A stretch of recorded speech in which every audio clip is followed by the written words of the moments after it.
ہمارے ساتھ ہیں ایک بہت پیارے دوست آصف صاحب،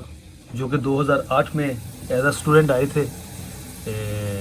اور اس کے بعد انہوں نے اپنی پڑھائی مکمل کی اور ماشاءاللہ ابھی سر ہم چونکہ آپ ایز اے اسٹوڈنٹ آئے تھے، ہم اسی سے شروع کرتے ہیں جو ابھی نئے آنے والے اسٹوڈنٹس انہیں ریکمینڈ کرتے ہیں آپ؟ جی بسم اللہ الرحمن الرحیم، شکریہ ابو بکر بھائی، آپ نے ٹائم دیا اپنا قیمتی۔ جہاں تک آپ کا سوال ہے کہ نئے اسٹوڈنٹس کے حوالے سے جو موجودہ پالیسیز چل رہی ہیں یہاں پہ امیگریشن کے حوالے سے، اس پوائنٹ آف ویو سے میں اسٹوڈنٹس کو ریکمینڈ نہیں کرتا۔ بیسیکلی 95% جو اسٹوڈنٹس ہوتے ہیں وہ یہاں پہ آ کے سیٹلمنٹ اپنی کرنا چاہتے ہیں نا،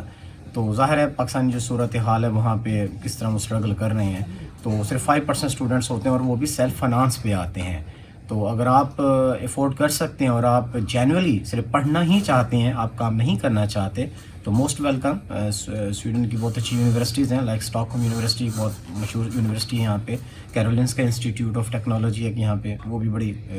جامع اچھی یعنی یونیورسٹی ہے، اور بہت سے ہمارے جو پاکستانی طلباء ہیں انہوں نے ماشاءاللہ اس میں اپنا نام بھی پیدا کیا۔ سمجھتے ہیں یہاں ہم آپ سے درخواست کر سکتے ہیں، جیسے لوگ آتے ہیں یہ جب کھڑے ہوتے ہیں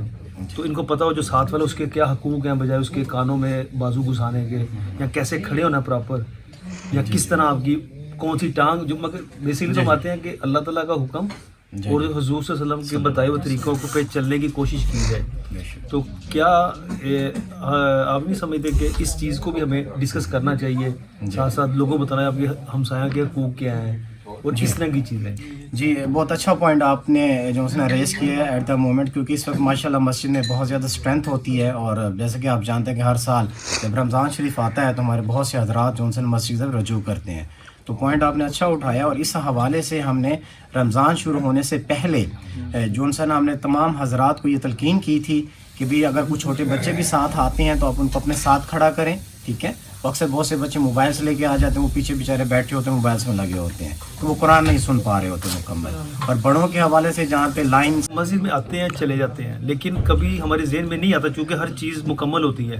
ایک مکمل پیکیج ہمیں ملتا ہے، لائٹ چل رہی ہے، پانی ہے، لیکن ہم بہت کم سوچتے ہیں یار کہ یہ مسجد ہے، اس میں جو لائٹ چل رہی ہے اس کا بل بھی آتا ہوگا، اسی طرح پانی کا بل آتا ہوگا، اسی طرح مسجد کا جو لوکال ہے اس کا کرایہ ہوگا، اور اس ملک کے اندر اگر اس طرح کی مسجد آپ کے گھروں کے نزدیک ہے تو یہ ایک اللہ تعالیٰ کی بہت بڑی بلیسنگ ہے۔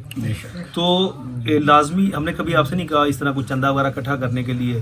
لیکن یہ کہ لازمی ان چیزوں کو ذہن کے اندر رکھا کریں، اور اس کے لیے ضروری نہیں کہ آپ لاکھوں میں جو ہے وہ ڈونیٹ کریں، آپ بالکل چھوٹی سی اماؤنٹ 1 کروڑ بھی کر سکتے ہیں، 10 کروڑ بھی، چونکہ یہ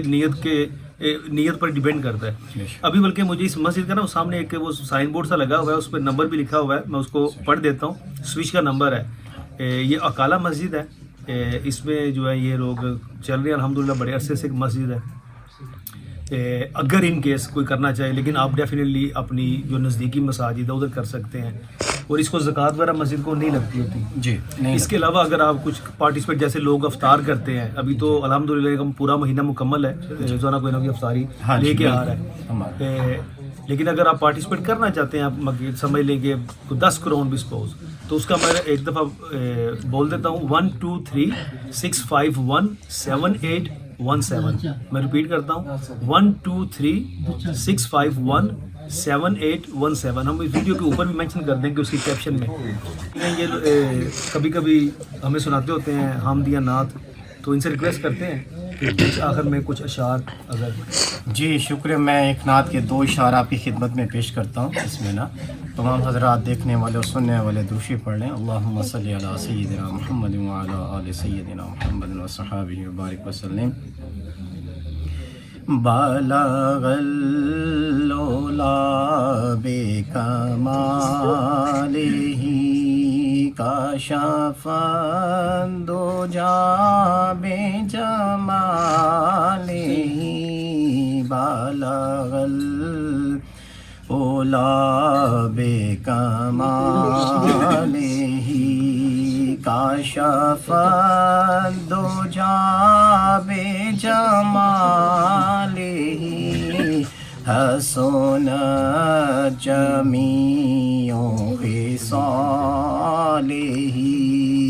پڑھو صلو علیہ وآلہ، شفت الدجی بجمالہ۔ حسنا جميع خصاله صلوا عليه وآله جزاک اللہ. یہ ہمارے ساتھ افسر بھائی ہیں تو انہوں نے آگے سے گزرنے کی گستاخی کی اس لیے ہم نے ان کو روک لیا. اب یہ جو ان کا تعلق بنگلہ دیش سے ہیں تو اگر ہمارے کوئی دیکھنے والے جن کا تعلق بنگلہ دیش سے ہیں تو ان سے کہتے ہیں چھوٹا سا میسیج ان کے لیے پلیز کسی حوالے سے بھی مسجد حوالے رمضان کے حوالے سے دے دیں گے. আসসালামু আলাইকুম কাফি حوالے سے بلا سکتے ওয়া বারাকাতুহু। আপনারা যারা দেখতেছেন আমাদেরকে, আমাদের পাকিস্তানি ভাই ওনার ব্লগ এটি, তো আপনারা যারা দেখতেছেন আমাকে বা আমাদেরকে অবশ্যই বাংলাদেশি যদি কেউ দেখে থাকেন তো আমাদের বাংলা ভাষায় বলার চেষ্টা করতেছি। এই অকলা মসজিদে আমরা আলহামদুলিল্লাহ সারা রমজানই ইফতারের আয়োজন হয়, তারাবি হয়, খতম তারাবি হয়, এখানে প্রতি বছরই হয়। ইনশাআল্লাহ কিয়ামত পর্যন্ত হবে আমরা এই আশা রাখি। আলহামদুলিল্লাহ এই বিদেশে কাফিরের দেশে বেদিনের দেশে আমাদের বুজুর্গানের দিনেরা আমাদের বুজুর্গরা এই মসজিদ প্রতিষ্ঠা করেছিলেন বিদায় আমরা আলহামদুলিল্লাহ এই মসজিদে নামাজ পড়ার সুযোগ পাচ্ছি। আমরা আমাদের বুজুর্গদের জন্য দোয়া করব এবং আমাদের আনেওয়ালা যে নসল আছে আমরা যেন দিনের শিক্ষা দিতে পারি তাদেরকে, আমরা নিজেরাও যেন দিনের শিক্ষা নিতে পারি আমাদের বুজুর্গানের দিনদের কাছ থেকে। আপনারা এই দোয়া করবেন আমাদের জন্য এবং মসজিদ যাতে কিয়ামত পর্যন্ত প্রতিষ্ঠা থাকে তার জন্য আপনারা যত ধরনের সহযোগিতা লাগে আপনাদের সহযোগিতার হাত প্রসারিত করবেন। ধন্যবাদ আপনাদেরকে। আসসালামু আলাইকুম।